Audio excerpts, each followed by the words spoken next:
الحمدللہ رب العالمین نحمدہ ونصلی ونسلم علی رسولہ الکریم اما بعد فاعوذ باللہ من الشیطان الرجیم بسم اللہ الرحمن الرحیم کہ دور حاضر کے علماء حضرات، مولوی حضرات قرآن پڑھ کر، حدیث پڑھ کر لوگوں کو گمراہ کر لیتے ہیں۔ کیا کبھی آپ نے غور کیا کہ جب بھی کوئی بات پوچھو تو قرآن اور حدیث سے دیتے ہیں، اور بظاہر تو وہ لوگوں کو تبلیغ کر رہے ہوتے ہیں، لوگوں کو سمجھا رہے ہوتے ہیں، لیکن دراصل وہ لوگوں کو گمراہ کر رہے ہوتے ہیں۔ کیا اس پہ کبھی غور کیا ہے؟ کیا اپنی تفکر، سوچ اور اپنا کبھی فہم و فراست استعمال کی ہے؟ کبھی اپنا ظرف استعمال کیا ہے کہ کیسے فرق کیا جا سکے؟ کیوں کہ قرآن تمام عالم انسانیت کی رہنمائی کے لیے بھیجا گیا ہے،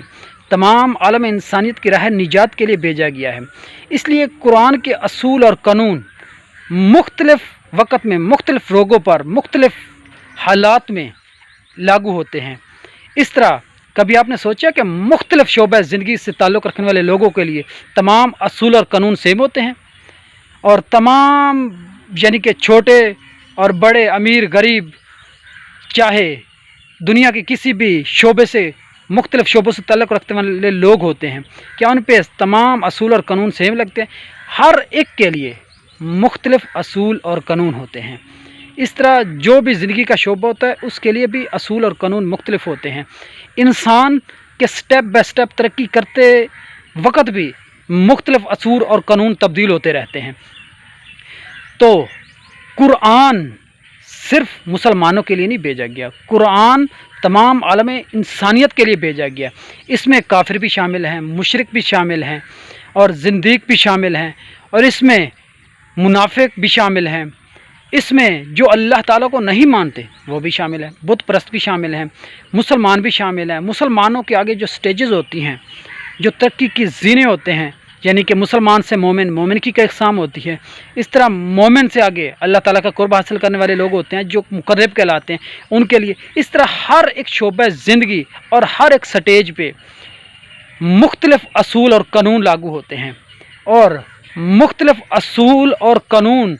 اس پر استعمال ہوتے ہیں۔ لیکن بدقسمتی سے ہمارے مولوی حضرات، علماء حضرات نے لوگوں کو اپنی من مرضی، اپنے مفاد، اپنے مقاصد کے لیے قرآن کے جو اصول و قانون کافر و مشرک پہ لگنے چاہیے، جو اصول و قانون کسی بت پرست پہ لگنے چاہیے، جو اصول اور قانون جو کسی بھی چیز کو نہیں مانتے، چاہے وہ آگ کو مانتے ہوں، آسمان کو مانتے ہوں، دیو وغیرہ کو مانتے ہوں، یا اللہ کو بھی نہیں مانتے، کسی نیچر کو بھی نہیں مانتے، ان پہ لگنے چاہیے۔ ان کو راہ راست کی طرف لانے کے لیے اللہ تعالیٰ نے جیسے مختلف عذابوں سے ڈرایا ہے، مختلف قسم کی یعنی کہ گناہ کے مرتکب ہونے سے ڈرایا ہے، جنت کی خواہش دی ہے، دوزخ سے ڈرایا ہے، اس طرح بہت سے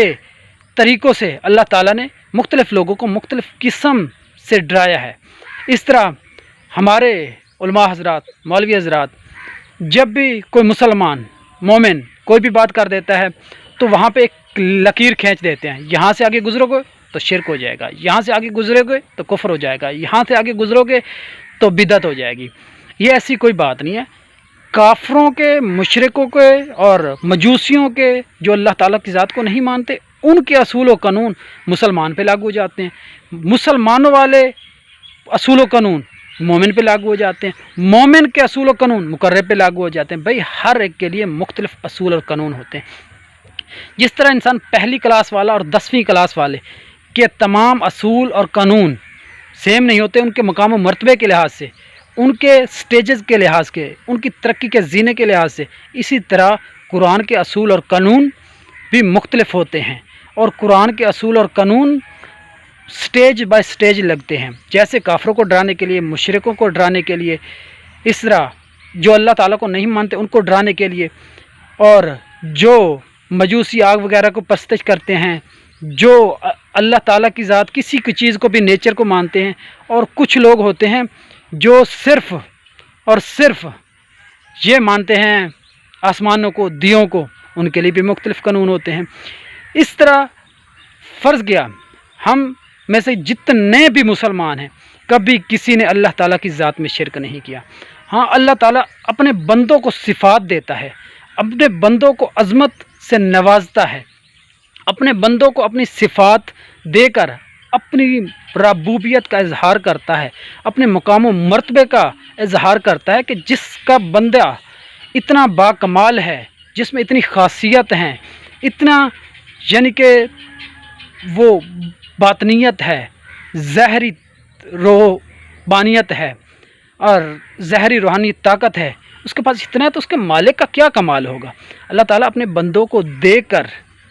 ان سے کرامات ظاہر کرواتا ہے،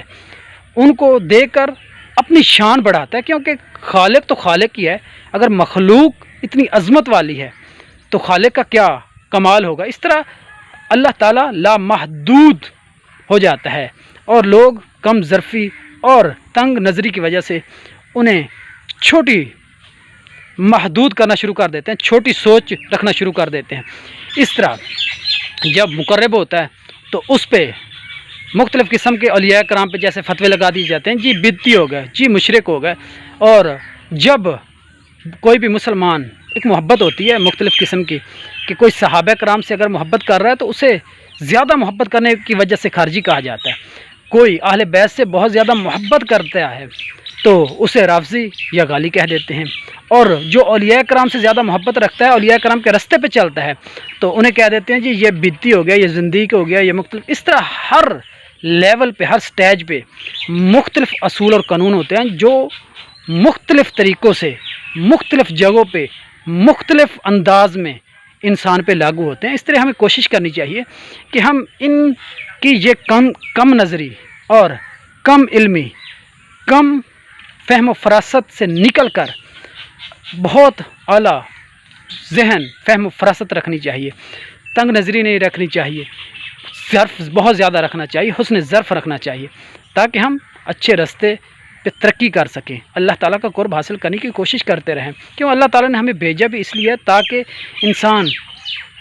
کفر سے آگے نکل کر مسلمان سے آگے مومن سے آگے نکل کر اللہ تعالیٰ کا قرب حاصل کرے، اللہ تعالیٰ کا مقرب بنے، اور کوئی بھی چیز انسان کے سامنے ناممکن نہیں ہے، اور لوگ صرف ڈراتے رہتے ہیں۔ وآخر دعوانا الحمدللہ رب العالمین۔